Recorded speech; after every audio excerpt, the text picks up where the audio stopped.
ಹೋಗ್ಬೇಕಾದ್ರೆ ನಮ್ಗೆ 3 ದಿನದ ಅವಕಾಶ ಇದೆ. ಇಲ್ಲಿಂದ ಜನ್ಮ ಚಕ್ರಗಳನ್ನ ದಾಟಿ ಒಂದು ಹೊರಗೆ ಅಲೌಕಿಕಕ್ಕೆ ಹೋಗಬೇಕು. ಇವತ್ತೇ ಯಾಕೆ ಹೋಗಬೇಕಂದ್ರೆ ಅನೇಕ ಹಿರಿಯರು ಒಂದು ಮಾತನ್ನು ಹೇಳ್ತಿರ್ತಾರೆ. ಮನೆಯಲ್ಲಿ ತುಂಬಾ ವಯಸ್ಸಾದಂತವ್ರು, ನನಗೆ ಸಾಕಾಗಿದ್ಯಪ್ಪ, ಜಗತ್ತೆಲ್ಲ ನೋಡಿ ಆಯ್ತು, ಮೊಮ್ಮಕ್ಕಳು ನೋಡಿ ಆಯ್ತು, ಮರಿ ಮಕ್ಕಳನ್ನ ನೋಡಿದ್ದಾಯ್ತು, ಇನ್ನು ಹೋಗ್ಲಿಕ್ಕಿದೆ ನಮಗೆ, ಆದ್ರೆ ದೇಹ ಸ್ಪಂದಿಸ್ತಿಲ್ಲ. ಸಾವಿನ ಬಗ್ಗೆ ಹೇಳೋದವರು, ನಮ್ಗೆ ಸಾಕಾಯ್ತು, ಜೀವನ ಎಲ್ಲ ನೋಡಿದೈತಿ, ಈಗ ಹೋಗ್ಬೇಕು ನಾವು, ಆದ್ರೆ ದೇಹ ಸ್ಪಂದಿಸ್ತಿಲ್ಲ, ಸಾವು ಹತ್ರ ಬರ್ತಿಲ್ವಲ್ಲ, ಏನ್ ಮಾಡೋದು ಅಂತ.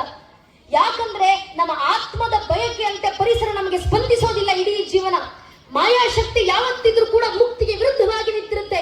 ಇವತ್ತು ಒಂದು ದಿನ ತ್ರಯೋದಶಿಯ ದಿನದಂದು ಮಾಯಾಶಕ್ತಿ ನಮಗೆ ಪರಿಪೂರ್ಣವಾಗಿ ನಿಂತಿರುತ್ತೆ. ಚತುರ್ದಶಿಯ ದಿನದಂದು ಶಿವನ ಶಕ್ತಿ ಸ್ವರೂಪ ಪರಿಪೂರ್ಣವಾಗಿ ನಿಂತಿರುತ್ತೆ.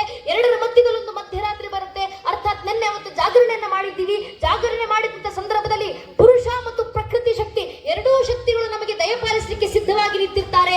ಆ ಸಂದರ್ಭದಲ್ಲಿ ನೀವು ಏನು ಕೇಳ್ಕೊಂಡ್ರು ಪುರುಷ ಮತ್ತು ಪ್ರಕೃತಿ ಎರಡೂ ಕೂಡ ಪುರುಷೋತ್ತಮನ ಸ್ಥಾನದಲ್ಲಿ ನಿಂತು ನಮಗೆ ದಯಪಾಲಿಸಲಿಕ್ಕೆ ಸಿದ್ಧವಾಗಿ ನಿಂತಿರುವಂತಹ ಶಕ್ತಿ ಸಮ್ಮೇಳನದ ಸ್ವರೂಪ ಅದು ಶಿವರಾತ್ರಿಯ ಮಧ್ಯರಾತ್ರಿ ಮಾಡುವಂತ ಜಾಗರಣೆ. ಆ ಕ್ಷಣದಲ್ಲಿ ನೀವು ಏನ್ ಕೇಳ್ಕೊಂಡ್ರೆ ಅದು ಸಾಕಾರಗೊಳ್ಳುತ್ತೆ. ಈ ಕ್ಷಣ ನಮ್ಗೆ ಇದೆಲ್ಲ ಬೇಕಾಗಿಲ್ಲ, ನಿನ್ನನ್ನೊಬ್ಬರನ್ನ ತಲುಪಿದರೆ ಸಾಕು ಅಂತ ಜಗತ್ತನ್ನ ದೂರ ಸರಿಸಿ ಜಗತ್ತನ್ನು ಬಿಟ್ಟು ಹೊರಗೆ ಯಾರು ಕೂರ್ತಾನೋ ಅವನಿಗೆ ಶಿವನ ಮಡಿಲಲ್ಲಿ ಕೂರುವಂತ ಜಾಗ ಸಿಗುತ್ತೆ.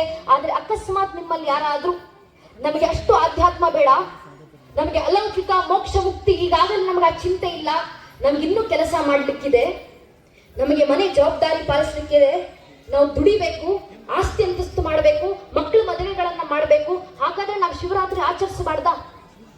ಖಂಡಿತವಾಗಲೂ ಆಚರಿಸಬೇಕು.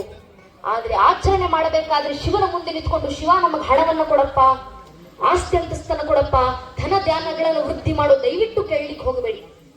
ಶಿವನ ಮುಂದೆ ಇವತ್ತು ನಾವು ನಿಂತು ಕೇಳಿಕೊಳ್ಬೇಕಾಗಿರೋದು ಯಾವುದು? ಉಪನಿಷತ್ಗಳ ಶಾಂತಿ ಮಂತ್ರ. ಭದ್ರಂ ಕರ್ಣೆ ವಿಷ್ಣುಯಾಮ ದೇವಾಹ ಭದ್ರಂ ಪಕ್ಷೆ ಮಾಕ್ಷಿ ಭೀರಿ ಜತ್ರ ಸ್ಥಿರೈರಂಗೈ ಶಿಷ್ಟು ಮಾಂಸಸ್ತ